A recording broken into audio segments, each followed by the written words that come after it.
How is a brand new language born? I'm not talking about over thousands of years. I mean, what if it could happen in a single generation? In this explainer, we're diving into the incredible story of how humans, out of pure necessity, forge entirely new ways to speak to one another. Okay, just listen to this for a second. Papal true, got one pala lick lick Mary now, name belong em, slick lick red pilla hot. And me say sleep one time mama and the papa belong em long one pella lick lick house. Any idea what that could possibly be? It sounds, well, pretty unfamiliar, right? Believe it or not, you were just listening to the story of Little Red Riding Hood. Yeah, that was a language called Tok Pisin, which is spoken in Papua New Guinea. And just like that, those strange words suddenly click into a story we all know. So that brings us to the big question. Where do entirely new languages like Tok Pisin even come from? I mean, they don't just pop out of thin air.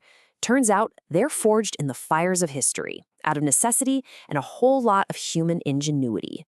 It all starts with needing to build a bridge, a linguistic bridge. Imagine a situation where you desperately need to communicate with someone, but you just can't. You don't share a single word. What do? Well, you build a pidgin. A pidgin language is born from exactly that kind of necessity. Think about historical situations where people with totally different languages were thrown together. Traders trying to make a deal, workers from dozens of different islands forced onto colonial plantations, or overseers needing to give basic instructions. They had to invent a way to talk. And that leads us to the official definition. A pidgin is a simplified language, built for a specific purpose. But here's the most important part, the key thing to remember. A pidgin has no native speakers. Nobody grows up learning it as their first language. For everyone who uses it, it's a second language, a tool for communication. So how do you even build a language from scratch? Let's take a look at the blueprint. And it's really important to get this next part. While these languages are simplified in their structure, they are absolutely not simplistic. There's a huge difference. So where do the building blocks come from? Well, a pidgin borrows. Most of its vocabulary, its words, usually comes from whatever the more socially dominant language is. Linguists call this the superstrate. In the case of Tok Pisin, that's English. But the grammar, the rules for how you put sentences together, that's often influenced by the local, less dominant languages, which are called the substrate. And this borrowing leads to a key feature, really simplified grammar. Take a look at this. In French, the verb for go changes for almost every person. In English, it changes a little bit, but now look at Tok Pisin and Cameroon Pidgin. It's just go all the way down. The verb doesn't change. It's incredibly efficient. It just gets the job done. Now, because of this kind of simplification, there's this huge misconception about pidgins. As this person says, a lot of outsiders hear it for the first time and think, oh, that's just baby talk, or maybe broken English. They assume it's just random, with no real rules. But oh boy, that assumption can lead to some serious misunderstandings. Get this, it's a true story. An English speaker once heard a man from Papua New Guinea say he put his hand on a woman's baki site and immediately assumed the worst. But in Tok Pisin, baki site doesn't mean what you think it means. It literally means the backside, as in the back. The guy was just patting her on the back. It just goes to show you, these languages have their own unique rules and their own meanings. So we have our pidgin. It's a functional, useful bridge between people. But then something truly incredible happens. That bridge language finds a home. It transforms. Just think about this for a second. What happens when a community has been using a pidgin for so long that babies are being born into it? What happens when that practical second language becomes a child's very first language? Well, it becomes a Creole. And this is the magic moment. A pidgin officially becomes a Creole when it gets native speakers.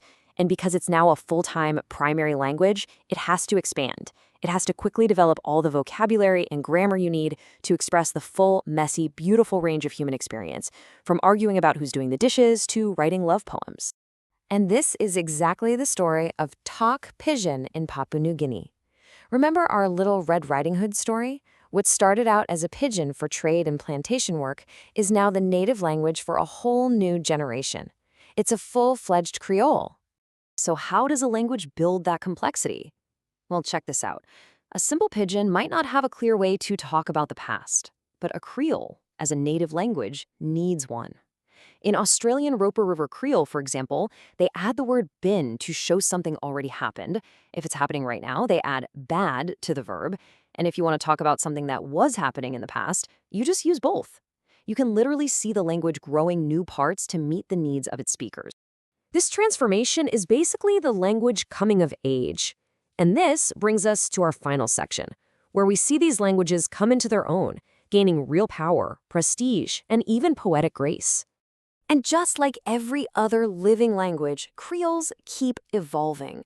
They get more efficient. Take the phrase, you will go, in Tok Pisin. It started as "Bye bye you go," which came straight from the English "by and by you go," but over time, speakers just naturally streamlined it, shortening it until it became the super quick and efficient "you go."